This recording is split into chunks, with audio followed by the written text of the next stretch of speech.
السلام عليكم ورحمة الله وبركاته. الحمد لله رب العالمين وصلى الله وسلم وبارك عليه وعلى آله وأصحابه ومن تبعهم بإحسان إلى يوم الدين أما بعد. கண்ணியத்துக்குரிய அல்லாஹுடைய நல்லடியார்களே, அல்லாஹுடைய பெயர் ஞாபகப்படுத்தப்படுகின்ற உன்னதமான சபையிலே ஒன்று சேர்ந்திருக்கின்ற நம் அனைவரையும் அல்லாஹு தாலா நாளை மறுமை நாளில் ஜன்னத்துல் ஃபிர்தௌஸ் எனும் உயர்தரமான சொர்க்கத்திலே ஒன்று சேர்ப்பானாக.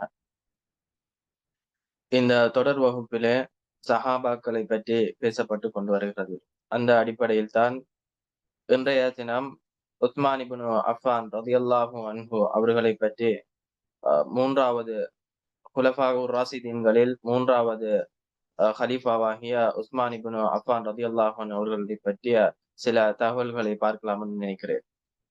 உஸ்மான் இப்னு அஃபான் ரலியல்லாஹு அன்ஹு அவர்களுடைய முழு பெயரை நாம் பார்க்கின்ற போது உஸ்மான் இப்னு அஃபான் இப்னு அபில் ஆஸ் இப்னு உமையா என்று பார்க்கக்கூடியதாக இருக்கிறது. இவர்களுடைய உஸ்மான் இப்னு அஃபான் ரலியல்லாஹு அன்ஹு அவர்கள் ரசூல் ஸல்லல்லாஹு அலைஹி வஸல்லம் அவர்களோடு அவர்களுடைய குடும்பத்தோடு எவ்வாறு தொடர்படுகிறார்கள் என்பதை பார்த்தால், ரசூல் ஸல்லல்லாஹு அலைஹி வஸல்லம் அவர்களுடைய மூன்றாவது பாட்டனாகிய அப்துல் முத்தலிப் அவர்களோடு உஸ்மான் இப்னு அஃபான் ரலியல்லாஹு அன்ஹு அவருடைய குடும்பம் பரம்பரை என்பது சேருகிறது என்பதை பார்க்கக்கூடியதாக இருக்கிறது. அதே போன்றுதான் உஸ்மான் இப்னு அஃபான் ரலியல்லாஹு அன்ஹு அவர்கள் எப்போது பிறந்தார்கள், எங்கே பிறந்தார்கள் என்பதை பார்க்கின்ற போது தாயிஃப் என்ற தாயிஃபிலே ரசூல் ஸல்லல்லாஹு அலைஹி வஸல்லம் அவர்கள் பிறந்த ஆமுல் ஃபீல் என்ற அந்த வருடத்துக்கு பின்னால் 6வது வருடத்திலே உஸ்மான் இப்னு அஃபான் ரலியல்லாஹு அன்ஹு அவர்கள் பிறக்கிறார்கள். உஸ்மான் இப்னு அஃபான் ரலியல்லாஹு அன்ஹுடைய தோற்றம் அந்த விடயங்களை பார்க்கின்ற போது உஸ்மான் இப்னு அஃபான் ரலியல்லாஹு அன்ஹு அவர்கள் மிகவும் அழகான ஒரு சஹாபியாகவும், அதே போன்று நீளமானவராகவும் இல்லாமல் மிகவும் குட்டையானவராகவும் இல்லாமல் ஒரு நடுத்தரமான உயரத்தை கொண்ட ஒரு சஹாபியாக இருக்கிறார். அதே போன்று அவருடைய தாடி என்பது மிகவும் அடர்த்தியான தாடியாகவும், அதே போன்று அவருடைய முடி என்பது அதிகமான முடியை கொண்டவராகவும் அவர் இருக்கிறார் என்ற அவருடைய வர்ணனையை பற்றி சொல்லக்கூடிய செய்திகளை பார்க்கக்கூடியதாக இருக்கிறது. அதே போன்று உஸ்மான் இப்னு அஃபான் ரலியல்லாஹு அன்ஹு அவர்கள் மிகவும் வெட்க சுபாவம் கொண்ட ஒரு சஹாபியாக உஸ்மான் இப்னு அஃபான் ரலியல்லாஹு அன்ஹு அவர்கள் இருந்தார்கள். எந்த அளவுக்கு என்றால், ரசூல் ஸல்லல்லாஹு அலைஹி வஸல்லம் அவர்கள் உஸ்மான் இப்னு அஃபான் ரலியல்லாஹு அன்ஹு அவருடைய அந்த வெட்க உணர்வை பற்றி சொல்லுகின்ற போது, அலா அஸ்தஹி மிம்மன் தஸ்தஹி மின்ஹுல் மலாயிகா, மலக்குமார்கள் வெட்கப்படுகின்ற ஒரு மனிதனிடத்திலே நான் வெட்கப்படக்கூடாதா என்று கேட்கின்ற அளவுக்கு வெட்க சுபாவம் கொண்ட ஒரு மனிதராக உஸ்மான் இப்னு அஃபான் ரலியல்லாஹு அன்ஹு அவர்கள் இருந்தார்கள் என்பதை பார்க்கக்கூடியதாக இருக்கிறது. அதே போன்று உஸ்மான் இப்னு அஃபான் ரலியல்லாஹு அன்ஹு அவர்களுக்கு சில லக்கப், அதாவது பட்ட பெயர்கள், அவருக்கு செல்லமான சில பெயர்கள் சொல்லப்படும்.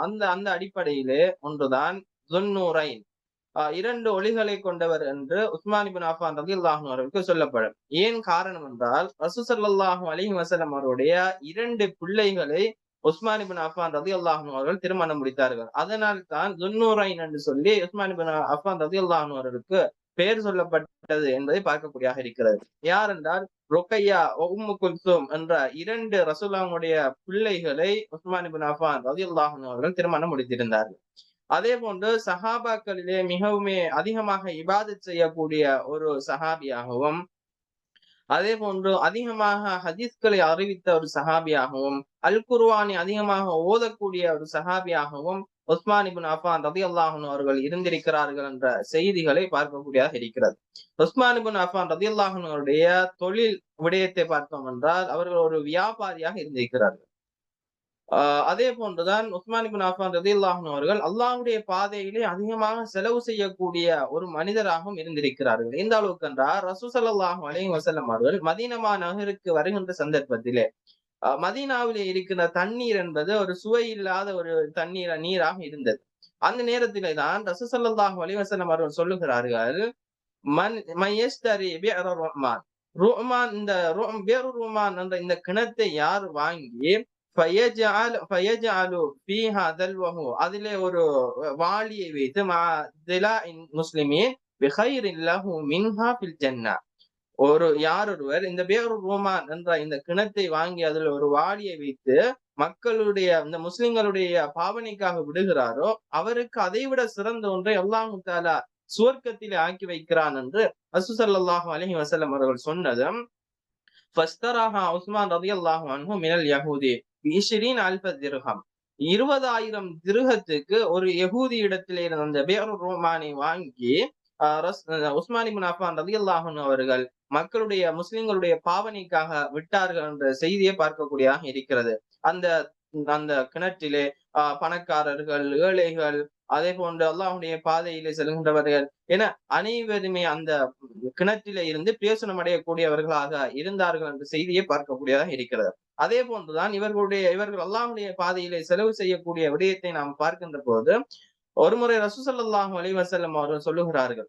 ரசூல் ஸல்லல்லாஹு அலைஹி வஸல்லம் அவர்கள் மதீனா நகருக்கு வந்ததன் பின்னால், மஸ்ஜித் நபவி அவர்கள் கட்டியதன் பின்னால் அங்கே மனிதர்களுடைய வருகை என்பது அதிகரித்து அந்த பள்ளி மஸ்ஜித் நபவி என்பது நெருக்கடியான ஒரு இடமாக இருந்தது. இன்னும் கொஞ்சம் இடம் தேவை என்ற நிலைமையிலே இருந்த போது ரசூல் ஸல்லல்லாஹு அலைஹி வஸல்லம் அவர்கள் சொல்லுகிறார்கள், மை யஷ்தரி புக்அத ஆலி ஃபுலானின் ஃபயஸீதஹா ஃபில் மஸ்ஜிதி பிகைரின் லஹு மின்ஹா ஃபில் ஜன்னah. யார் ஒருவர் இந்த இந்த மனிதருடைய குடும்பத்திடத்திலிருந்து இந்த பகுதியை, இந்த துண்டை வாங்கி பள்ளியோடு இணைக்கிறாரோ அவருக்கு இந்த சுவர்க்கத்திலே இதைவிட சிறந்த ஒன்றை அல்லாஹு தஆலா ஆக்கி வைக்கிறான் என்று ரசூல் ஸல்லல்லாஹு அலைஹி வஸல்லம் அவர்கள் சொன்னதும் ஃபஸ்தராஹா உஸ்மான் ரலியல்லாஹு அன்ஹு, உஸ்மான் ரலியல்லாஹு அன்ஹு அவங்க என்ன செய்றாங்க, அந்த துண்டை வந்துட்டு வாங்குறாங்க. பிஹம்ஸதி வைஸ்ரீன் அல்ஃப திர்ஹம், 25,000 திர்ஹம் கொடுத்து அந்த துண்டை வாங்கி மஸ்ஜித் நபவியோடு இணைத்தார்கள் என்ற செய்திகளை பார்க்கக்கூடியதாக இருக்கிறது. அந்த அளவுக்குத்தான் அல்லாஹ்வுடைய பாதையிலே செலவு செய்யக்கூடிய ஒரு மனிதராக உஸ்மான் இப்னு அஃபான் ரலியல்லாஹு அன்ஹு அவர்களை பார்க்கக்கூடியதாக இருக்கிறது. அதே போன்று உஸ்மான் இப்னு அஃபான் ரலியல்லாஹு அன்ஹுடைய ஹிலாஃபத்தை நாம் பார்த்தோம் என்றால், மூன்றாவது கலீஃபாவாக முதலாவது கலீஃபாவாக அபூபக்கர் சித்திக் ரலியல்லாஹு அன்ஹு, அவர்களுக்கு பின்னால் உமர் பின் கத்தாப் ரலியல்லாஹு அன்ஹு, அவர்களுக்கு பின்னால் மூன்றாவது கலீஃபாவாக உஸ்மான் இப்னு அஃபான் ரலியல்லாஹு அன்ஹு அவர்கள் பொறுப்பேற்கிறார்கள். இவர்களுடைய ஹிலாஃபத் என்பது அமாலின் அதீமா, மிக பிரமாண்டமான சில சேவைகளை உஸ்மான் இப்னு அஃபான் ரலியல்லாஹு அன்ஹு அவர்கள் இந்த முஸ்லிம் சமூகத்துக்கு செய்துவிட்டு சென்றிருக்கிறார்கள் என்பதை பார்க்கக்கூடியதாக இருக்கிறது. அதிலே மிக முக்கியமான ஒரு சேவை தான் ஜம்உல் குர்ஆன். குர்ஆனை ஒன்று சேர்த்திருந்தார்கள். குர்ஆனை அவர்கள் ஒன்று சேர்த்து முஸ்ஹபின் வாஹித், ஒரே ஒரு தொகுப்பிலே குர்ஆனை உஸ்மான் இப்னு அஃபான் ரலியல்லாஹு அன்ஹு அவர்கள் ஒன்று சேர்த்து அதை என்ன செய்தார்கள், அதனுடைய 4 பிரதிகளை, முதற்கட்டமாக 4 பிரதிகளை எடுத்து என்ன செய்கிறார்கள், பல பிரதேசங்களுக்கு அனுப்பினார்கள் என்ற வரலாற்றை பார்க்கக்கூடியதாக இருக்கிறது. அது மாத்திரம் அல்லாமல் இந்த ஒரு குர்ஆன் அனைத்தையும் ஒரே முஸ்ஹபிலே ஒன்று சேர்த்து விட்டு மனிதர்களிடத்தில் இருக்கக்கூடிய அந்த பிரதிகளை எல்லாம் எரிக்குமாறும் கட்டளையிட்டார்கள் என்ற செய்திகளை பார்க்கக்கூடியதாக இருக்கிறது. அதே போன்று உஸ்மான் இப்னு அஃபான் ரலியல்லாஹு அன்ஹு அவர்கள் ஹரமைன், 2 ஹரங்களையும், மக்கா மதீனா ஆகிய 2 ஹரங்களையும் விசாலப்படுத்தினார்கள் அவர்களுடைய ஆட்சி காலத்திலே. அதே போன்று அவர்கள் அந்த 2 ஹரமைன்களையும் கற்களால் கட்டினார்கள் என்ற விடயத்தையும் பார்க்கக்கூடியதாக இருக்கிறது. அதே போன்று உமர் இப்னு கத்தாப் ரலியல்லாஹு அன்ஹுடைய காலத்தில், அவர்களுடைய ஹிலாஃபத்தில், இவர்களுக்கு முன்னால் உள்ள உமர் இப்னு கத்தாப் ரலியல்லாஹு அன்ஹுடைய ஹிலாஃபத்திலே சில யுத்தங்களை தொடங்கி வைத்திருந்தார்கள் உமர் இப்னு கத்தாப் ரலியல்லாஹு அன்ஹு. அந்த யுத்தங்களை எல்லாம் என்ன செய்தாங்க, உஸ்மான் இப்னு அஃபான் ரலியல்லாஹு அன்ஹு அவர்கள் வெற்றி அடைய செய்தார்கள் என்பதை பார்க்கக்கூடியதாக இருக்கிறது. அதுல மிக முக்கியமான இடங்கள் தான் இஸ்கந்தரியா வெற்றி கொள்ளப்பட்டது, அதே போன்று ஆப்பிரிக்கா வெற்றி கொள்ளப்பட்ட விடயங்களை பார்க்கக்கூடியதாக இருக்கிறது. அதே போன்றுதான் உஸ்மான் இப்னு அஃபான் ரலியல்லாஹு அன்ஹுடைய காலத்தில் இஸ்லாமிய சாம்ராஜ்யம் என்பது ஒரு பெரிய ஒரு சாம்ராஜ்யமாக விசாலம் அடைந்தது என்பதை பார்க்கக்கூடியதாக இருக்கிறது. கிழக்காலம் மேற்காலம் இஸ்லாமிய சாம்ராஜ்யம் என்பது உஸ்மான் இப்னு அஃபான் ரலியல்லாஹு அன்ஹுடைய காலத்துல விசாலம் அடைந்தது என்பதை பார்க்கக்கூடியதாக இருக்கிறது. அதே போன்றுதான் உஸ்மான் இப்னு அஃபான் ரலியல்லாஹு அன்ஹுடைய மரணத்தை பார்த்தோம் என்றால், ஹிஜ்ரி 35ஆம் ஆண்டு தில்ஹிஜ்ஜா மாசத்துல 18வது பிறை 18ல வெள்ளிக்கிழமையில தான் உஸ்மான் இப்னு அஃபான் ரலியல்லாஹு அன்ஹு அவர்கள் மரணிக்கிறார்கள். எவ்வாறு மரணிக்கிறார்கள் என்றால், உஸ்மான் இப்னு அஃபான் ரலியல்லாஹு அன்ஹு அவருடைய வீடு என்பது முற்றுகையிடப்படுகிறது. அப்துல்லா இப்னு சபா அல் யஹூதி, அப்துல்லா இப்னு சபா சொல்லுகின்ற அந்த யஹூதியுடைய கிளர்ச்சியின் காரணமாக, அவனுடைய குழப்பத்தினால் கிளர்ச்சியாளர்கள் எல்லாம் என்ன செய்யறாங்கன்னு சொன்னா, உஸ்மான் இப்னு அஃபான் ரலியல்லாஹு அன்ஹுடைய வீட்டை முற்றுகையிடுகிறார்கள். முற்றுகையிட்டு உஸ்மான் இப்னு அஃபான் ரலியல்லாஹு அன்ஹு அவர்கள் கொலை செய்யப்படுகிறார்கள் என்ற சம்பவத்தை பார்க்கக்கூடியதாக இருக்கிறது. உஸ்மான் இப்னு அஃபான் ரலியல்லாஹு அன்ஹு அவர்கள் ஜன்னத்துல் பக்கி என்ற மதீனாவில் இருக்கின்ற மையவாடியில் அடக்கம் செய்யப்படுகிறார்கள். உஸ்மான் இப்னு அஃபான் ரலியல்லாஹு அன்ஹு அவர்கள் கொலை செய்யப்படுகின்ற சந்தர்ப்பத்திலே அவருடைய வயது என்பது 82ஆக இருந்தது என்பதையும் பார்க்கக்கூடியதாக இருக்கிறது. எனவே கண்ணியத்துக்குரிய அல்லாஹ்வுடைய நல்லடியார்களே, உஸ்மான் இப்னு அஃபான் ரலியல்லாஹு அன்ஹு அவருடைய சேவை என்பது இந்த முஸ்லிம் சமூகத்துக்கு மிக பெரிய சேவையாக இருக்கிறது. எல்லாம் வல்ல அல்லாஹ் தஆலா அவருடைய கபருடைய வாழ்க்கையை விசாலமானதாக ஆக்கி அருள் பாலிப்பானாக. வ ஆகிரு தஅவானா அனில் ஹம்துலில்லாஹி ரப்பில் ஆலமீன்.